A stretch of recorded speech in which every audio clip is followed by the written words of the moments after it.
Okay, folks, here. So, some fairly big news came across the wire about an hour ago as I am recording this regarding Andrew Yang's Forward Party.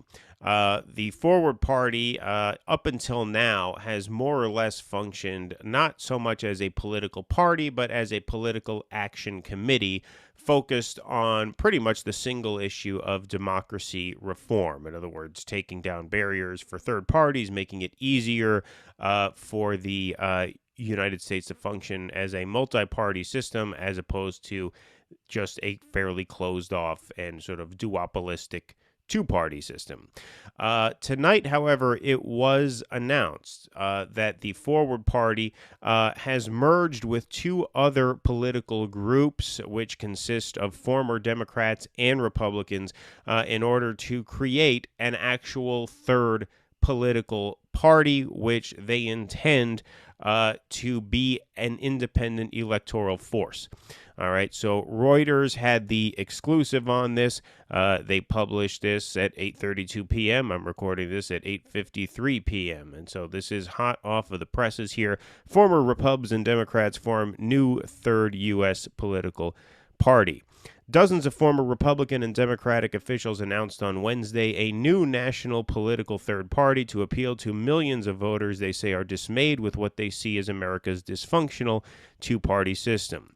The new party, called Forward, and whose creation was first reported by Reuters, will initially be co-chaired by former Democratic presidential candidate Andrew Yang and Christine Todd Whitman, the former Republican governor of New Jersey. They hope the party will become a viable alternative to the Republican and Democratic parties that dominate U.S. politics, founding members told Reuters. The new party is being formed by a merger of three political groups that have emerged in recent years as a reaction to America's increasingly polarized and gridlocked political system. The leaders cited a Gallup poll last year showing a record two-thirds of Americans believe a third party is needed. The merger involves the Renew America movement, formed in 2021 by dozens of former officials in the Republican administrations of Ronald Reagan, George H.W. Bush, George W. Bush, and Donald Trump. The Forward Party, founded by Yang, who left the Democratic Party in 2021 and became an independent.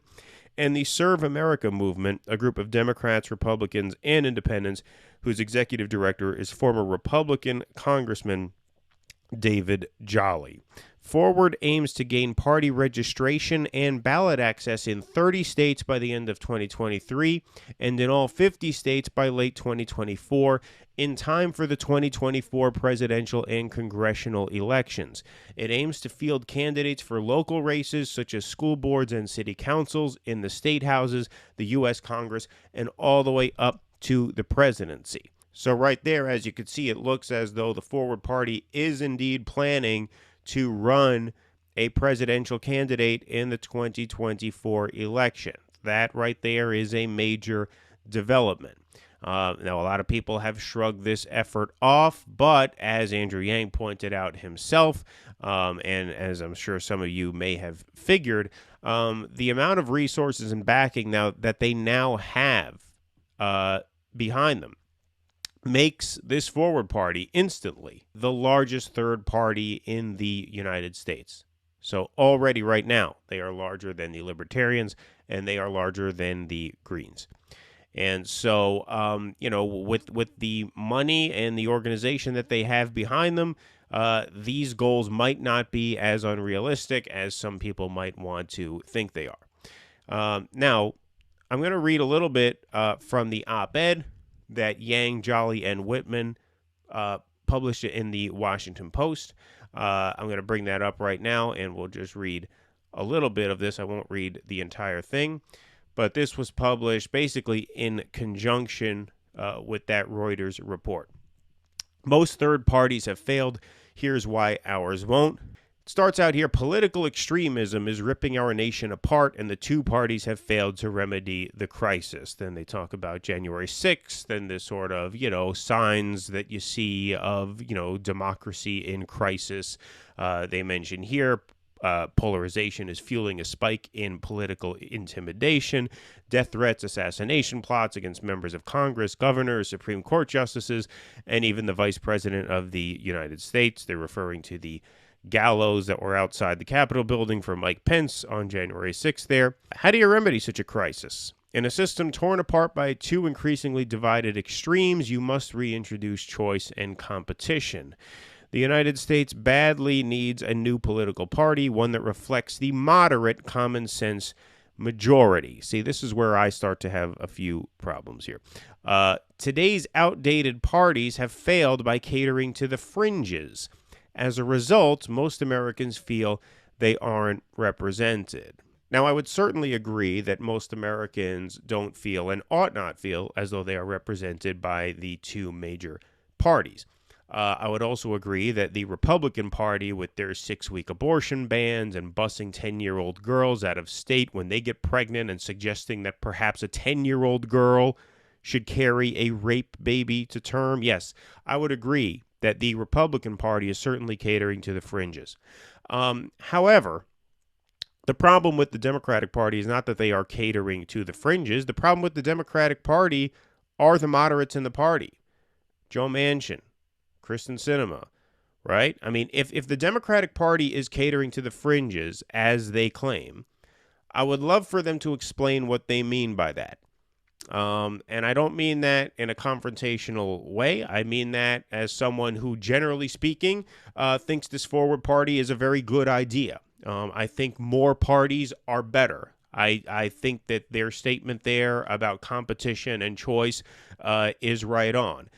Even if the forward party ends up not being a very good party, it's still good to have 3 parties instead of 2 because it disrupts the whole lesser evil dynamic. So people don't, for example, if they are vehemently pro-choice and look at the Republican Party and say, okay, well, hell no, I'm not one of them, those voters then automatically default to the Democratic Party without vetting the Democrats or holding the Democrats' feet to the fire for anything they say, because the Republicans are just so horrific on that issue that they have no choice but to just default to the Democrats. So if the forward party can come in and just be a third option and hopefully be pro-choice, I mean, they better be pro-choice, I'll say that, then that would leave pro-choice voters with 2 options to choose from, either the Democrats or the forwards.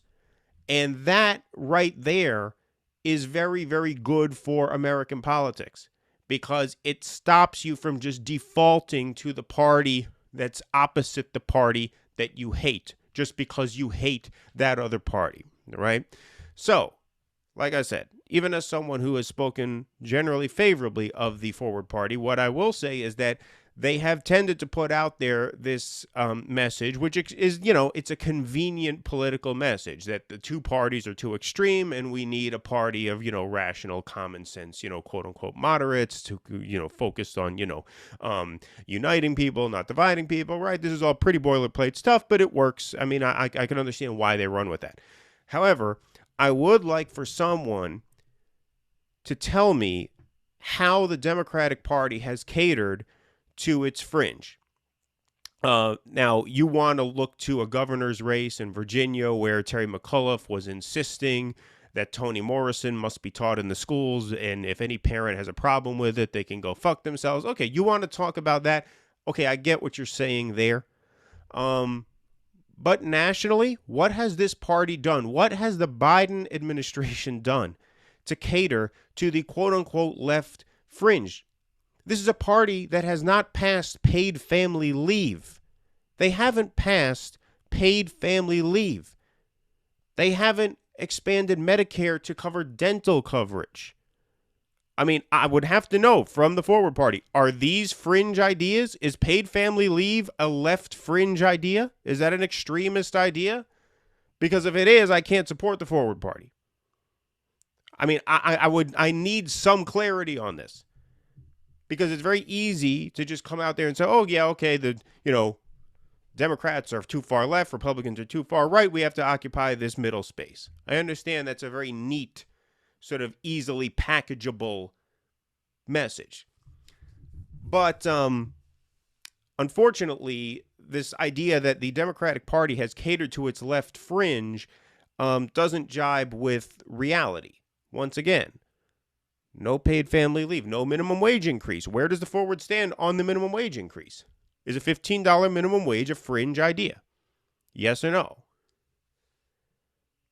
I mean, these are questions that they are going to have to answer. And when I see a statement put out like, well, yeah, the Democrats and Republicans are both fringe left and fringe right parties, that is a major red flag for me, I do have to say. So, but look, ultimately, I think this is I think this is very good news. I think it's good news because, like I said, I think you need a big organization with some money behind it to come in and just smash this two-party system. And out of that chaos, something better might emerge. And one thing that Forward has said is that, once we get more parties into the system, it'll free people up to now, okay, maybe the Green Party will be stronger than it is now. Maybe the Libertarians will be stronger than they are now. And so, if you want to go join one of those outside parties and not us, if the time comes that you want to make that call, then you should go do that. That's what they said when they were functioning as a PAC. That PAC obviously was focused on the single issue of democracy reform, opening up the process. Now, if they're going to be an actual third party with their own candidates, I don't know, maybe that messaging will shift in a way. I don't imagine it will shift right away, but that could be something that comes down the pike sooner or later. But anyway, this is fairly big news for 2024. That it looks like the Forwards are going to run a presidential candidate. At least that's what the plan seems to be. Please clap.